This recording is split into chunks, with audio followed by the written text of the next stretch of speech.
Samajwadi party और कांग्रेस के बीच हुई बैठक में ऐसा क्या हुआ जिससे समाजवादी पार्टी के नेता थोड़ा सा हैरान रह गए। आखिर क्या रही बैठक की इनसाइड स्टोरी, हम आपको बताते हैं। दरअसल 17 जनवरी को कांग्रेस और समाजवादी पार्टी के बीच दिल्ली में एक बैठक हुई। बैठक का उद्देश्य था यूपी का सीट शेयरिंग फॉर्मूला तय करना। बैठक से पहले ही कांग्रेस को कह दिया गया था कि आप पूरी लिस्ट लेके आइए जिसको आप चाहते हैं कि जिन सीटों पर आप लड़ना चाहते हैं। समाजवादी पार्टी की ओर से जब ऐसा कहा गया था, उसके बाद कांग्रेस की यूपी यूनिट ने अपने केंद्रीय नेतृत्व के साथ मिलकर एक लिस्ट बनाई थी। पहले ये लिस्ट 23 सीटों की थी, फिर बाद में इसको बढ़ाकर लगभग 25-26 सीटों की ये लिस्ट तैयार की गई। और जब बैठक के दौरान समाजवादी पार्टी के सामने ये लिस्ट रखी गई तो समाजवादी पार्टी के नेता थोड़े से हैरान रह गए। दरअसल उस लिस्ट में उन सीटों का भी जिक्र था जहां समाजवादी पार्टी के कैंडिडेट खुद लोकसभा की तैयारी कर रहे हैं और उनको ग्रीन सिग्नल भी आला कमान की ओर से मिल गया है। उदाहरण के तौर पे जो जैसे कि सूत्र बताते हैं, बैठक के दौरान मुरादाबाद सीट का जिक्र हुआ। अब मुरादाबाद सीट पर तो समाजवादी पार्टी का सिटिंग ऑलरेडी एमपी है, लेकिन अब कांग्रेस ने भी मुरादाबाद अपनी लिस्ट में रखा हुआ था। वहीं इसके अलावा अमरोहा का भी जिक्र हुआ क्योंकि कांग्रेस को लगता है कि दानिश अली कांग्रेस के सिंबल पर लड़ेंगे, तो एक वो भी सीट थी। वहीं इसके अलावा पश्चिम यूपी की अगर बात कर रहे हैं तो वहां पर मेरठ का भी जिक्र था। अब समाजवादी पार्टी खुद मेरठ लड़ना चाहती है, कांग्रेस ने भी वहां पर अपना दावा ठोक दिया। वहीं इसके अलावा 2-3 सीटें तो ऐसी थी जिसका नाम पढ़कर समाजवादी पार्टी के नेता बैठक में हैरान रह गए।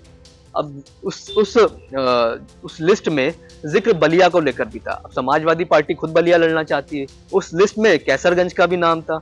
अब ब्रजभूषण शरण सिंह के खिलाफ कांग्रेस कैंडिडेट उतारना चाहती है, वहीं समाजवादी पार्टी खुद तैयारी कर रही थी। इसके अलावा कुछ और भी सीटें, डुमरियागंज जैसी एक सीट है, सुल्तानपुर ऐसी सीट है जो कि कांग्रेस की लिस्ट में शामिल थी। दरअसल कांग्रेस ने ABC कैटेगरी की एक लिस्ट तैयार की गई है। ए में 14 सीटों को रखा गया है, बी में 11 सीटों को रखा गया है, वहीं एक सी कैटेगरी की लिस्ट बनाई है जिसमें 5-6 सीटों का जिक्र है। कुल मिलाकर तो 30-31 ऐसे बैठ जाता है, लेकिन समाजवादी पार्टी से मोटा मोटा ये कहा गया कि हम इसमें से 25-26 सीटें ऐसे हैं जो लड़ना चाहते हैं और ए और बी कैटेगरी की सीटों का खास ध्यान रखा जाए। अब ए कैटेगरी में मेरठ का नाम है, ए कैटेगरी में सहारनपुर/बिजनौर है।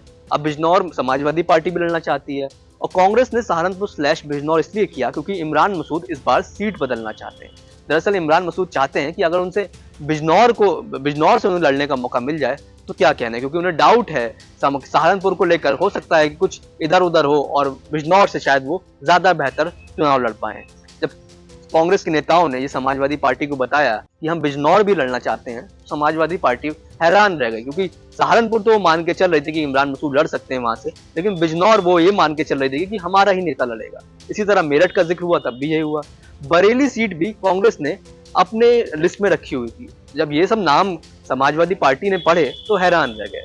अब सूत्रों की माने तो कांग्रेस की इस लिस्ट में कई सारी सीटें ऐसी हैं जो कांग्रेस ने 2009 में जीती, जैसे कि झांसी सीट वो कांग्रेस चाहती है कि वो लड़े, समाजवादी चाहती है कि भाई वहां पर उसका भी दावा है। इसी तरह खीरी सीट, भले ही खीरी में रवि वर्मा का परिवार अब कांग्रेस में आ गया हो, लेकिन समाजवादी पार्टी वो सीट भी लड़ना चाहती है, लेकिन कांग्रेस उस पर मजबूत दावा ठोके हुई है। इसके अलावा बाराबंकी सीट जहां पर कांग्रेस लड़ना चाहती है, वही समाजवादी पार्टी का कहना है कि बाराबंकी में तो भाई लोकल लेवल पर वो मजबूत है तो वो लड़ना चाहते हैं। इसी तरह आधा दर्जन से ज्यादा ऐसी सीटें हैं जिसको लेकर थोड़ा सा पेच फंसता हुआ दिख रहा है। तो सूत्रों की माने तो बैठक के अंत में समाजवादी पार्टी की ओर से कांग्रेस को कहा गया कि आप फिर से होमवर्क करिए और हमें एक प्रॉपर एक सीट, उसके साथ 1 या 2 कैंडिडेट, बस इतना नाम हमको बताइए जो आप लड़ना चाहते हैं। समाजवादी पार्टी चाहती है कि कांग्रेस 15-16 ऐसे नाम दे दे और 15-16 ऐसी सीटें का जिक्र कर दे जहां वो जेन्युइनली लड़ना चाहती है। वही कांग्रेस है जो कि मानती नहीं। कांग्रेस ने साफ कर दिया है और साफ मन भी बना लिया है कि वो 20 से कम में तो नहीं मानेगी। यही कारण है कि कांग्रेस की ओर से लगभग 26 सीटों का एक जो लिस्ट है वो समाजवादी पार्टी को सौंपी गई। हालांकि बैठक में सब हल्के अंदाज में और लाइट नोट पर ही सब कुछ हुआ, लेकिन इस बैठक के बाद ये जरूर तय हो गया कि कांग्रेस के बीच अभी 1-2 बैठकें और होनी है, तभी जाकर ये मुद्दा सॉल्व होगा, क्योंकि कांग्रेस अब 20 से नीचे लड़ना नहीं चाहती। वहीं समाजवादी पार्टी का कहना है कांग्रेस के पास 14-15 से ज्यादा उम्मीदवार नहीं है। तो ये थी बैठक की इनसाइड स्टोरी। हम इसी तरह की तमाम स्टोरीज आपको बताते रहेंगे। देखते रहिए यूपी तक।